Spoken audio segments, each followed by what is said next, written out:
मैं आपको एक चीज लिख के दे रहा हूं, कैमरे पे बता रहा हूं आपके दर्शकों को। इस निर्णय का बहुत बड़ा राजनीतिक खामियाजा बिहार विधानसभा चुनाव में भाजपा को उठाना पड़ेगा। जिस तरह इसलिए भुगतेगी जिस तरह कांग्रेस को लोगों ने बर्बाद कर दिया बिहार में, क्योंकि लोगों ने कहा कि लालू यादव की ताकत नहीं थी कि बिहार में ये कर सके, उसको कांग्रेस की मदद से लालू यादव कर पाए। उसी तरह बिहार की जनता आज ये देख रही है कि नीतीश अपने दम पर बिहार नहीं जीत सकते, मुख्यमंत्री नहीं बन सकते हैं। इन नीतीश कुमार को हम लोग पर थोप रही है भाजपा, इसलिए दोष भाजपा का है और भाजपा को इसकी कीमत चुकानी पड़ेगी। आप ये मेरा विश्लेषण रिकॉर्ड करके रखिए और विधानसभा में भाजपा को इसकी भारी कीमत अगर न चुकानी पड़े तो आप मेरा गर्दन पकड़ लीजिएगा और आप किसी भी सामान्य भाजपा के कार्यकर्ता समर्थक से जाके बिहार में बात कीजिए। वो कैमरे पे तो नहीं कहेगा डर के मारे, लेकिन ऑफ द रिकॉर्ड वो यही कहेगा कि नहीं, प्रशांत किशोर जो कह रहे हैं वो ठीक बात है। एक मीम चल रहा था कि नीतीश कुमार उस आत्मा की तरह है जो मरने वाला नहीं है, खत्म होने वाला नहीं है, और आरजेडी और भाजपा जो है ये परिवर्तनशील है। नीतीश कुमार तो नश्वर हैं, वो तो रहेंगे ही रहेंगे। कोई भी बिहार में आप वोट किसी को दे दीजिए, चीफ मिनिस्टर नीतीश कुमार होंगे, लेकिन इसके लिए जितना नीतीश कुमार दोषी है और पब्लिक उसके लिए नाराज भी है, गाली भी दे रही है, इसके रहे तो इसके लिए दोषी क्या होगा? दोष पर बने रहने के लिए दोषी वो लोग हैं जो उनको कुर्सी पर बैठा रहे हैं, क्योंकि नीतीश कुमार को जनता ने वोट नहीं दिया है। जनता ने वोट दिया है भाजपा को, जनता ने वोट दिया है आरजेडी को, तीसरे नंबर पर वोट दिया है नीतीश कुमार को। अब ये दोनों लोग अपनी जिम्मेवारी से बचकर अपने इक्वेशन के लिए, सामाजिक समीकरण के लिए, चुनाव जीतने के लालच में बिहार की चिंता को छोड़कर नीतीश को आगे बढ़ाकर अपना सामाजिक समीकरण साध रहे हैं। में ऐसा चुंबक है कि उधर वाले अरे देखिए ऐसा है, बिना नीतीश कुमार के सबकी गलियां सुनी है। बिल्कुल गलत बात है। भारतीय राजनीति ने कई राज्यों में कई समय कालखंड में हम लोगों ने देखा है, झारखंड में 5 निर्दलीय विधायकों की स्थिति ऐसे हो गई थी कि बिना उनके सरकार नहीं बन सकती थी। तो उसका मतलब क्या कि पूरी झारखंड ने मधु कोड़ा को वोट थोड़ी ना दिया था। नीतीश कुमार जी इस पूरी परिस्थिति का लाभ उठा रहे हैं और मैंने कल भी कहा कि विशुद्ध तौर पर राजनीतिक धूर्तता कर रहे हैं, लेकिन वो ये कर इसलिए पा रहे हैं क्योंकि भाजपा उसमें सहयोगी है। वो कर इसलिए पा रहे हैं क्योंकि आरजेडी उसमें उनका सहयोगी बनने को तैयार थी। अगर भारत रत्न देने का काम भाजपा, अरे सुनिए ना, भाजपा ने कुछ नहीं किया है। रामलला की प्राण प्रतिष्ठा के बाद राम लहर मानी जा रही है। अरे लहर है तो फिर काहे फिर नीतीश कुमार के पीछे दौड़ रहे हो?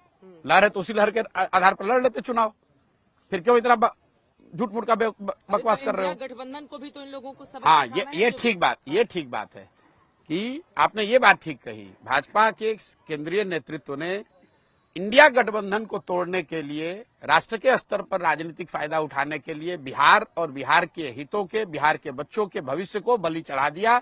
जिस तरीके से किसी जमाने में कांग्रेस लालू जी के कामकाज को ध्यान में न देकर सिर्फ 10, 20, 25 सांसदों के लालच में बिहार की उन्होंने चिंता नहीं की।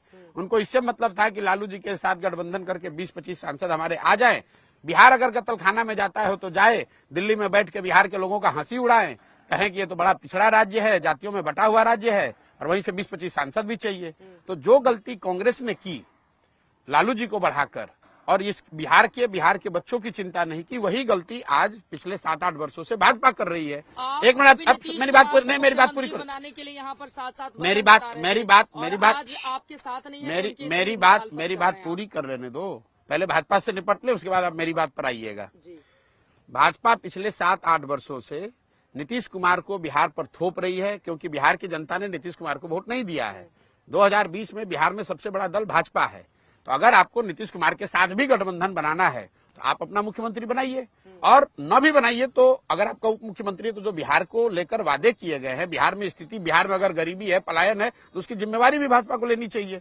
मुख्यमंत्री आप बनाइएगा और बिहार में जो बदहाली है उसका जिम्मा आप ठोकिएगा लालू जी के नाम पे। जंगल राज था, इस वजह से तंग होकर अभी अच्छे हो गए हैं, अभी आगे लॉ एंड ऑर्डर पे। अरे आगे क्या, अभी पिछले 5 वर्ष से तो इन्हीं के साथ सरकार में थे। नीतीश बाबू 18 साल रहे हैं मुख्यमंत्री, उस 18 साल में 15 साल वो भाजपा के साथ रहे हैं। ये भाजपा वाले कहाँ किसको बेवकूफ बना रहे हैं? और मैं आपको, अरे सुनिए समीकरण की बात, मैं आपको एक चीज लिख के दे रहा हूँ, कैमरे पे बता रहा हूँ आपके दर्शकों को। इस निर्णय का बहुत बड़ा राजनीतिक खामियाजा बिहार विधानसभा चुनाव में भाजपा को उठाना पड़ेगा। जिस तरह इसलिए भुगतेगी जिस तरह कांग्रेस को लोगों ने बर्बाद कर दिया बिहार में, क्योंकि लोगों ने कहा कि लालू यादव की ताकत नहीं थी कि बिहार में ये कर सके, उसको कांग्रेस की मदद से लालू यादव कर पाए। उसी तरह बिहार की जनता आज ये देख रही है कि नीतीश अपने दम पर बिहार नहीं जीत सकते, मुख्यमंत्री नहीं बन सकते हैं। इन नीतीश कुमार को हम लोग पर थोप रही है भाजपा की भाजपा, तो इसलिए दोष भाजपा का है और भाजपा को इसकी कीमत चुकानी पड़ेगी। आप ये मेरा विश्लेषण रिकॉर्ड करके रखिए और विधानसभा में भाजपा को इसकी भारी कीमत अगर न चुकानी पड़े तो आप मेरा गर्दन पकड़ लीजिएगा और आप किसी भी सामान्य भाजपा के कार्यकर्ता समर्थक से जाके बिहार में बात कीजिए। वो कैमरे पे तो नहीं कहेगा डर के मारे, लेकिन ऑफ द रिकॉर्ड वो यही कहेगा कि नहीं प्रशांत किशोर जो कह रहे हैं वो ठीक बात है। नीतीश कुमार के बड़े हितैषी बन रहे हैं। अरे हम कहा भाजपा के हम हितैषी, हम क्यों हितैषी बनेंगे? हम तो आकलन करके आपको बता रहे हैं कि ये लोगों को लग रहा है दिल्ली में बैठ के कि कोई भाजपा ने बहुत बड़ा तीर मार लिया है। तीर उन्होंने इस नाते मार लिया कि जो इंडिया गठबंधन बनाने वाले लोग थे उनको उन्होंने थोड़ा छितर बितर कर दिया। लेकिन जहां तक बिहार का सवाल है, बिहार में भाजपा की स्थिति का सवाल है, तो वो जितनी बुरी थी उससे और बदतर हो जाएगी। और मैं आपको फिर रिपीट कर दे रहा हूं, ये आपको बिहार विधानसभा चुनाव में दिखेगा, उसके परिणामों में दिखेगा। 2020 के चुनाव में एक सीट ज्यादा थी, आरजेडी की एक सीट कम थी, 74-75 पे नहीं थे। नहीं, ऐसी बात नहीं है। बीजेपी और ठीक बात है। हाँ। इनके ये तो बीजेपी इतनी बुरी कंडीशन में कहाँ है? नीतीश कुमार के साथ चुनाव लड़ती है बीजेपी, तो बिल्कुल स्वीप कर जाती है। किसने कहा स्वीप किया भाई? 2015 में यही अहंकार में ये लोग आए थे। 55 सीट भाजपा को टोटल आया था बिहार में, और अकेले नहीं लड़े थे भाई। उस समय भी हम के साथ थे, चिराग पासवान के साथ थे, उपेंद्र कुशवाहा के साथ थे। अकेले कभी उनका लड़ने का दम नहीं है। नीतीश जी नहीं साथ में सुन तो लो मेरे भाई, पिछली बार नीतीश जी साथ में थे तो भी भाजपा को 19.6% बिहार में वोट आया है। तो आप लोग भाजपा को बिहार में इतना बड़ा तोप दल बताइए मत। बिहार में भाजपा को पिछले विधानसभा चुनाव में जब वो नीतीश के साथ चुनाव लड़े तो उनको, आपके दर्शकों को, इंडिया भर के दर्शकों को बता रहा हूं, 19.6% वोट बिहार में भाजपा को आया था। उनकी इतनी ताकत है और वो अब और खराब होगी। नीतीश को वो चेहरा बनाकर अगर लड़ते हैं तो उनकी हालत इससे भी बदतर होगी। क्या है उनके पास? अब नहीं है तो आप वो जाने, हम कोई भाजपा आगे बढ़ा रहे हैं। अरे भाई, अब जिसको बढ़ाना, देखिए वो उधर एक भूमिहार चेहरे को आगे, अरे वो जिसको बढ़ाना है बढ़ाएं, वो हमारी चिंता का कारण नहीं है। आपने पूछा कि कल जो हुआ है उस राजनीतिक घटना पर मैं टिप्पणी कर रहा हूं। इसका सबसे बड़ा खामियाजा भाजपा को होगा, इसलिए कि नीतीश कुमार तो पहले से ही खत्म थे राजनीतिक तौर पर। नीतीश कुमार तो पहले से ही मरे हुए सांप हैं। उसको जो भी अपने गले में डालेगा वो बैठ जाएगा। नीतीश कुमार तो खुद डूबे हुए हैं, जो उनको साथ लेगा उसको भी डुबा देंगे। कहाँ डूबे हैं? वो इधर जाते हैं तो आरजेडी वाले मजबूत हो जाते हैं, इधर जाते हैं बीजेपी वाले हो जाते हैं। किस इलेक्शन में ऐसा दिखा? किसी इलेक्शन में ऐसा नहीं दिखा। नीतीश कुमार को, आपको कुछ बिहार के राजनीति का अंदाजा नहीं है। नीतीश कुमार को 117 विधायक था 2010 में, वो घट के 70-72 हो गए, फिर वहां से घट के 42 हो गए, और आपको दिख रहा है कि नीतीश कुमार बहुत बढ़ते जा रहे हैं। तो उनको चिराग पासवान ने नुकसान कर दिया ना। अरे भाई, अब कभी चिराग ने, जब पब्लिक ने नुकसान कर रही है तो कोई भी आपका नुकसान करेगा।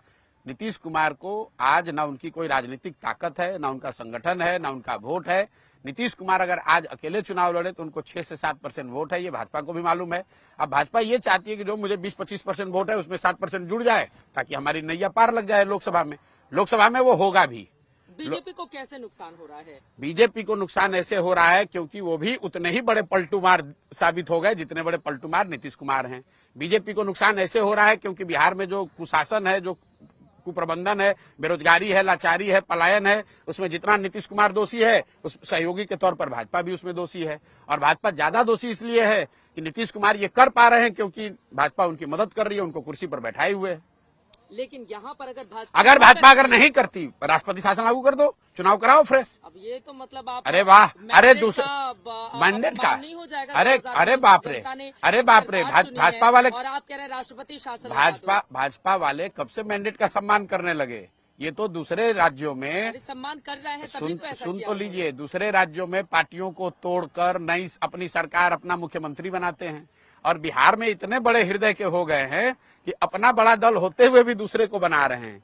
तो इसके पीछे इनकी कोई बात नहीं है, सिर्फ ये है कि बिहार से 30-35 सांसद हमारे जीत कर चले जाए।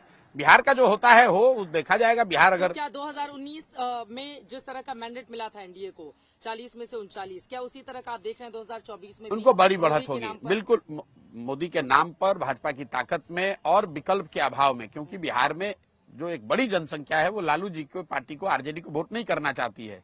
जो 20 साल उनका जंगल राज रहा, कुप्रबंधन रहा, लोग किसी भी हालत में उनको वोट नहीं करना चाहते हैं। 40 पे क्लीन स्वीप की बात कर रही है। हाँ होगा, हो जाएगा, हो, ज्यादा सीट एक उनको किशनगंज मिलेगी। भी चला जाएगा। मैं वो 1 और 2 की बात में नंबर इस तरह की टिप्पणी नहीं करता हूं मैं, लेकिन भाजपा को यहाँ बड़ी बढ़त, नीतीश होते तो, नीतीश है तो भी, और नीतीश नहीं थे तब भी था।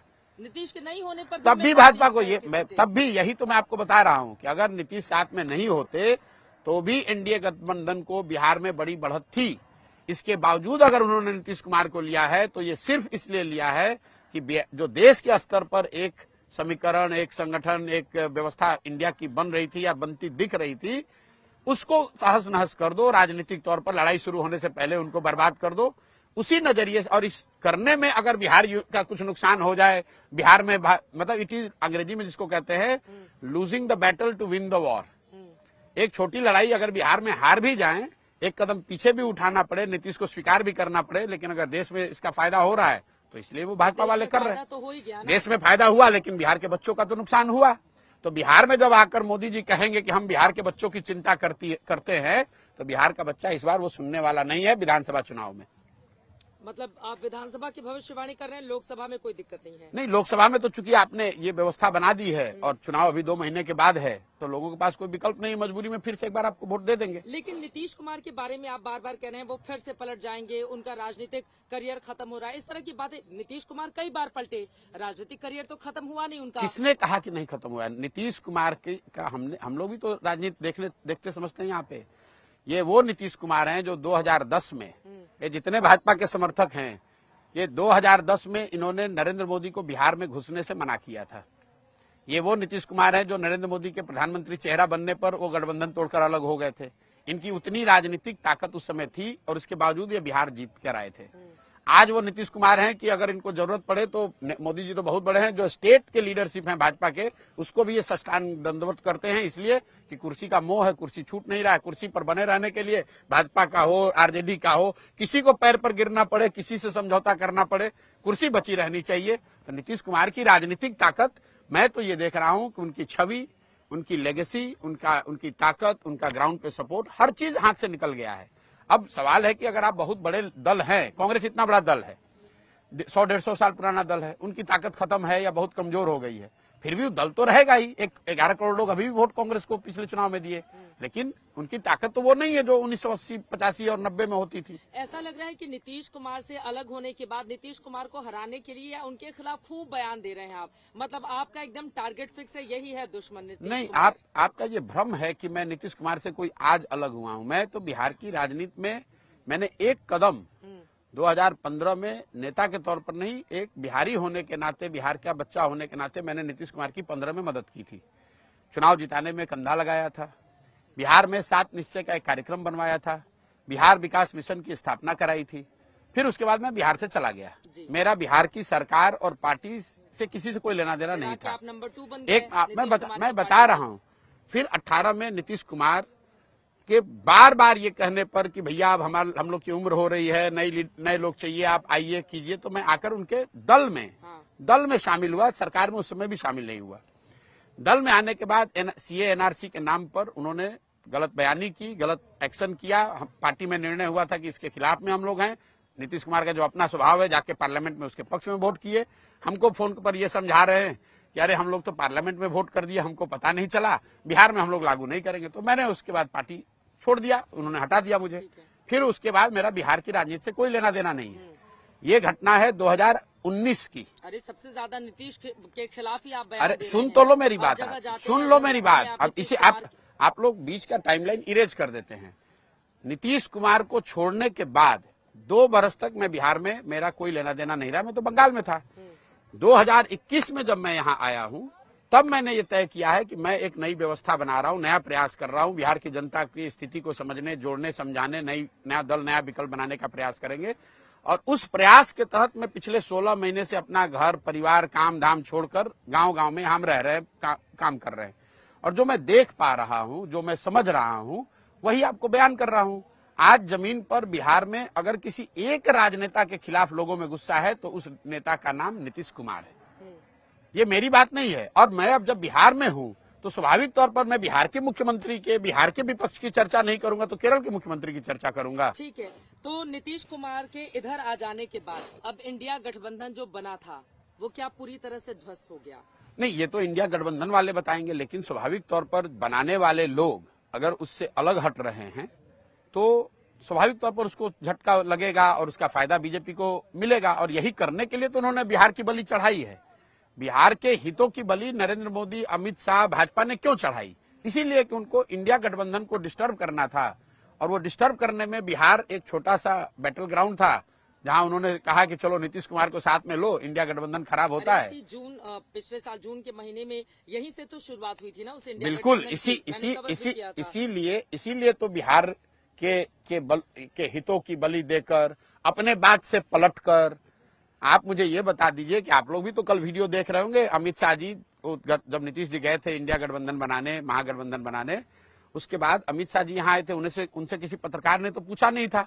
वो खुद खड़े होकर हल्ला कह रहे थे कि भैया एक एक आदमी बिहार के तुम लोग याद कर लो, लिख लो, नीतीश कुमार के लिए हम लोग का दरवाजा बंद हो गया है। अब लोग मजाक कर रहे हैं कि अमित शाह ने दरवाजा तो बंद कर दिया था, खाली छिटकिनी लगाना भूल गए थे। अब छिटकिनी नहीं लगाए थे इसलिए फिर से वापस आ गए। ये आप जिस नेता की बात कर रहे हैं, इन्होंने एक मुरेठा बांधा था कि सम्राट चौधरी, कि मैं जब नीतीश कुमार को हटा दूंगा पद से तब ये मुरेठा खोलूंगा। कल बेचारे कल बेचारे जाकर उप मुख्यमंत्री बनने के लालच में अब मुरेठा और अपना सर दोनों को कुर्बान कर दिया उन्होंने। पहले तो मुरेठा खोलने वाले थे हराने के बाद, खुश दिखाई दे रहे थे डिप्टी सीएम। हाँ बिल्कुल, अब उनके जीवन का यही लक्ष्य है कि डिप्टी सीएम बन जाए बिहार का। अरे भाई कोई नए नेता थोड़े ना है सम्राट चौधरी, पिछले मंत्रिमंडल में भी मंत्री थे, कौन सा इन्होंने तोप मार लिया। इनके बाबूजी पिछले, आपके दर्शकों की जानकारी के लिए बता दूं, ये भाजपा वाले बड़ी बात करते हैं परिवारवाद की। कौन है सम्राट चौधरी? सम्राट चौधरी के बाबूजी शकुनी चौधरी कांग्रेस में विधायक मंत्री थे, लालू जी की सरकार थी उसमें भी विधायक मंत्री थे, मांझी जी जब मुख्यमंत्री बने तो उसमें भी विधायक मंत्री थे, नीतीश जी की सरकार थी तो उसमें भी विधायक मंत्री थे। आज भाजपा का जुगाड़ लगा है तो भाजपा में आके बन गए हैं। ऐसा आप लोग बात कर रहे हैं जैसे नए नेता कोई ऊपर से अवतरित हुए हैं, समाज के लिए इन्होंने कुछ किया है जिनको भाजपा बढ़ा रही है। भाजपा भी तो वही कर रही है जो दूसरे दल वाले कर रहे हैं। अच्छा, एक चीज और बताइए, नीतीश कुमार जब से सीएम बने हैं, पहले वो आरजेडी पे बहुत ज्यादा वार करते थे, लेकिन अभी उनके निशाने पर कांग्रेस कहीं ज्यादा है। इसके पीछे उनकी बदली हुई क्या रणनीति? अरे उनकी कोई रणनीति नहीं है, उम्र हो गया है, घबराए हुए हैं, कभी इधर कभी उधर। उनकी अब एक प्राथमिकता रह गई है कि भाई किस तरह जितने दिन संभव है जुगाड़ लगाकर सीएम बने रहें। इसके अलावा नीतीश कुमार की कोई राजनीतिक न कोई बहुत बड़ी सोच बची है, ना उनकी कोई क्षमता बची हुई है। राजनीति का ये अंतिम दौर उनका चल रहा है। हम ये पिछले 7 महीने से कह रहे हैं, ये आप लोग को कल बड़ी घटना लग रही है। हम तो 7 महीने से कैमरे पर रोज बता रहे हैं कि नीतीश कुमार का ये राजनीति करने का तरीका है। और मैंने ये भी कहा है कि आप लोकसभा चुनाव होने दीजिए, फिर नीतीश कुमार या तो खुद भागेंगे या भाजपा वाले इनको हटा देंगे। अगला विधानसभा चुनाव, मैं कैमरे पे कह रहा हूं, अगला विधानसभा चुनाव नीतीश कुमार एज ए मुख्यमंत्री इनके चेहरे पर नहीं होगा। भाजपा का ये दम नहीं है, और अगर दम है तो भाजपा वाले ये घोषित कर दे खाली कि भाई नीतीश कुमार ही बिहार के अगले सीएम होंगे, और कह के ये चुनाव लड़ लें। आपको दिख जाएगा उनकी औकात कितनी है, कितनी बड़ी उनकी ताकत है। आप कह रहे हैं कि 25 में नीतीश कुमार के बगैर बीजेपी जाएगी, और अगर जाती है तो फिर बहुत बड़ा नुकसान एनडीए गठबंधन को होगा बिहार में। उल्टा आपने सुन लिया, मैंने कहा कि नीतीश कुमार के साथ वो जाएंगे ही नहीं जाएंगे, क्योंकि उतनी समझ उनको है कि नीतीश कुमार के साथ अगर गए, वो तो नेचुरल अलायंस बताते हैं। बीजेपी अरे चलिए, नड्डा जी को कितनी बिहार के पॉलिटिक्स की समझ है, वो छोड़िए ना आप बात। नड्डा जी के कहने से क्या होता है? नड्डा जी तो पिछले चुनाव में भी आके बड़ा यहाँ प्रचार किए थे, कई वो सीट आया, 125 आते आते दम फूल गया। नड्डा जी कहने से कुछ नहीं होता है। ये अलायंस जेडीयू भाजपा का है, लेकिन मैं ये कह रहा हूं कि मुझे नहीं लगता है कि नीतीश कुमार को चेहरा बनाकर ये अलायंस अगला विधानसभा चुनाव लड़ेगी। या तो नीतीश खुद भाग जाएंगे या भाजपा इनको हटा देगी। नीतीश के चेहरे पर अगला चुनाव नहीं होगा, और अगर होगा तो उसका सबसे बड़ा खामियाजा भाजपा को, एनडीए को होगा। और मैं ये चुनौती भी दे रहा हूं कि अगर आप मेरे बात से इत्तेफाक नहीं रखते हैं तो भाजपा के नेता, शीर्ष नेतृत्व ये घोषित कर दे खाली कि भाई अगला विधानसभा चुनाव नीतीश जी के चेहरे पर, जैसे उन्होंने 2020 में कहा था वैसे 2025 में कह दे कि अगला चुनाव नीतीश जी के चेहरे पर लड़ा जाएगा। खाली वो इतना कह के दिखा दे। आप अमित शाह जी से ये बयान दिलवा दीजिए कि, या नड्डा जी कह दे ये बात कि भाई अगला चुनाव एनडीए नीतीश जी के चेहरे पर, मुख्यमंत्री के चेहरे के तौर पर लड़ेगी, ये कह के दिखवा दीजिए आप। दम नहीं है उनका कहने का, कह के दिखाए। ठीक है।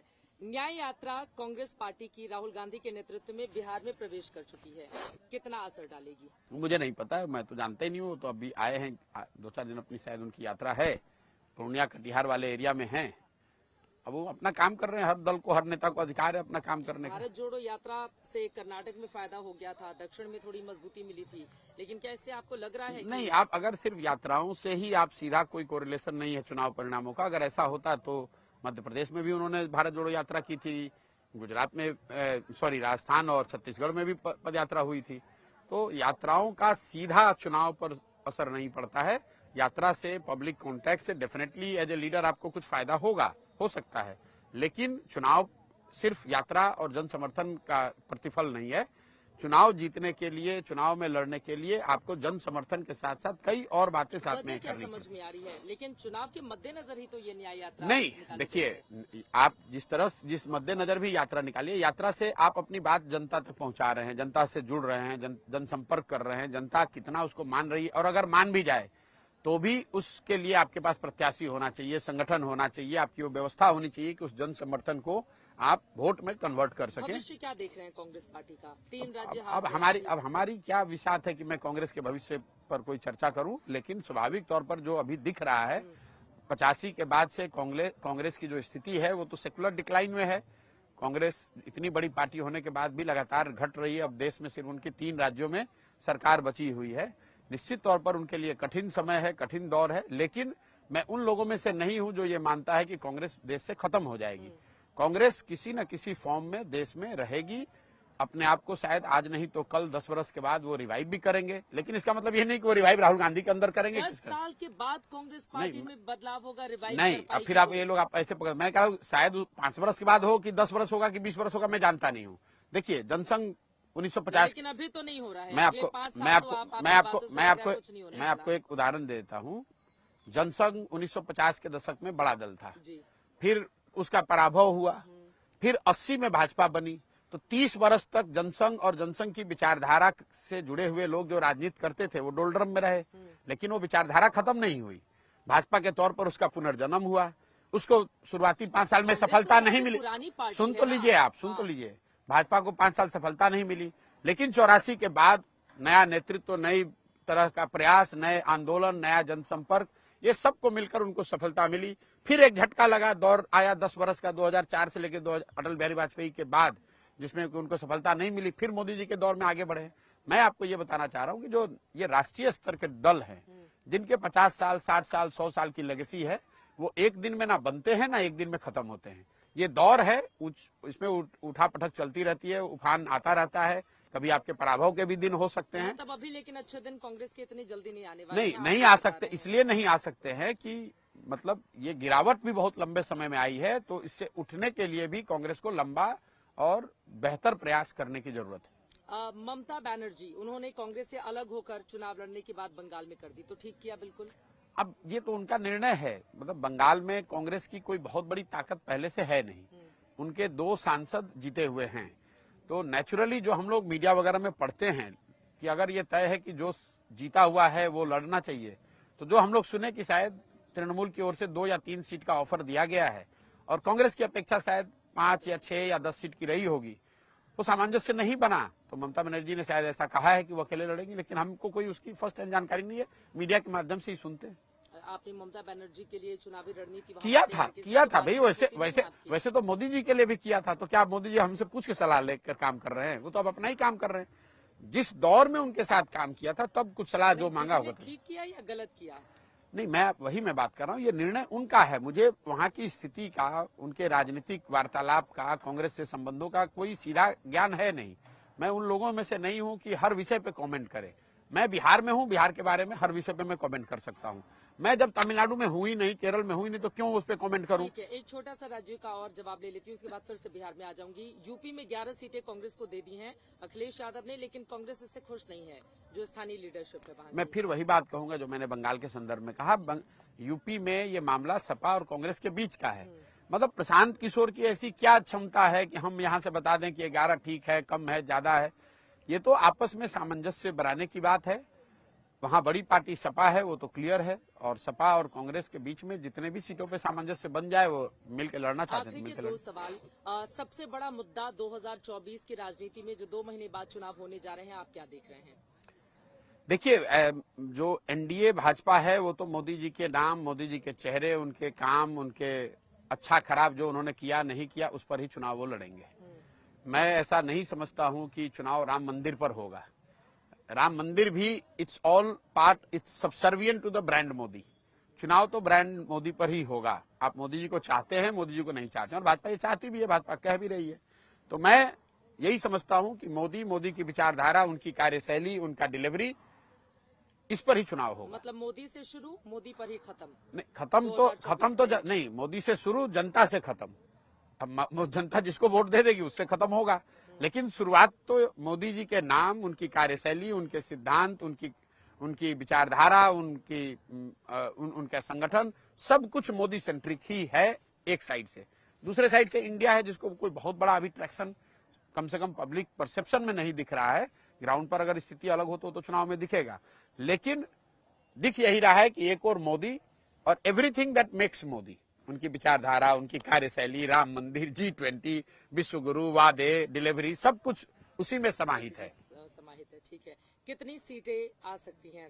350 पार का नारा दे रही है बीजेपी एनडीए के लिए। देखिए, पार्टियां से बेहतर प्रदर्शन होगा। मैं आपको इतना कह सकता हूं कि जो पार्टी चुनाव लड़ती है वो तो नारा यही देती है। बंगाल में भी इन्होंने नारा दिया था 200 सीट जीत रहे हैं, आया 77। नारों का एक अपना, नारों के पीछे एक अपनी सोच है, अपनी वजह है। नारों से आप चुनाव सिर्फ नहीं जीतते हैं, वो तो एक पूरे कर्मकांड का हिस्सा है। भाजपा एनडीए आज लीड पोजीशन में है, बहुत बड़ी बढ़त उनके पास है, और अनलेस अगले 2-2.5 महीनों में कुछ बहुत बड़ी घटना राजनीतिक सामाजिक न हो जाए जो उनके विरोध में चली जाए, आज के तारीख में ऐसा दिख रहा है कि they should be coming back with almost similar और बेटर नंबर्स। मतलब आप ये कह रहे हैं कि पिछली बार जो 303 बीजेपी को और 300 देखिए ये मिली थी एनडीए को, उससे बेहतर भी प्रदर्शन मैं आपको कह रहा हूं एक बार, जो लोग भी ये दावा करते हैं कि नंबर वो बता सकते हैं, उनको कोई ज्ञान नहीं है। ठीक है। इतनी बड़ी भाजपा पार्टी है, इतना उनका बड़ा तंत्र है, इतने बड़े बड़े ज्ञानी हैं, इतने बड़े बड़े उनके स्ट्रेटेजिस्ट हैं, चाणक्य हैं। दिल्ली में बैठते हैं, उनको ये नहीं पता चला कि दिल्ली में भाजपा को कितनी सीट आ रही है। बंगाल में उनको पता नहीं चला कितनी सीट आ रही है। कर्नाटक में हवा नहीं लगी कि इतना खराब प्रदर्शन होगा। तो ये सिर्फ उनके लिए नहीं है। चाहे जो लोग भी हम लोग इस तरह की बात करते हैं, टीका टिप्पणी करते हैं, कौन जीतेगा कौन हारेगा, ये गेसवर्क है। लेकिन राह तो आसान है। मैं आपको बता रहा हूँ, ये गेसवर्क है। कोई नहीं जानता है सीट कितना आएगा, लेकिन हाँ, ये आप डायरेक्शनल चीज बता सकते हैं कि एज ऑफ नाउ, आज अगर चुनाव हो तो भाजपा एनडीए को बहुत बड़ी बढ़त दिख रही है। लेकिन 2 महीना में क्या होता है, नहीं होता है, अंतिम नंबर क्या होगा, शायद और बेहतर बढ़त हो जाए और माहौल बन जाए। अभी 1 महीना पहले आपसे पूछते तो आप कहते नहीं, बढ़त है, लड़ाई है, इंडिया है। 1 महीना में राम मंदिर आ गया, इंडिया कोलैप्स होता हुआ दिख रहा है, तो शायद इनकी बढ़त और बढ़ गई। तो आप और हम जानते नहीं है कि अगले 2 महीने में और क्या होगा, लेकिन आज की तारीख में उनको बड़ी बढ़त है। जो नंबर उनके पास पहले से है, उस नंबर के इर्द गिर्द या उससे थोड़ा बेहतर वो नंबर आता हुआ दिख रहा है।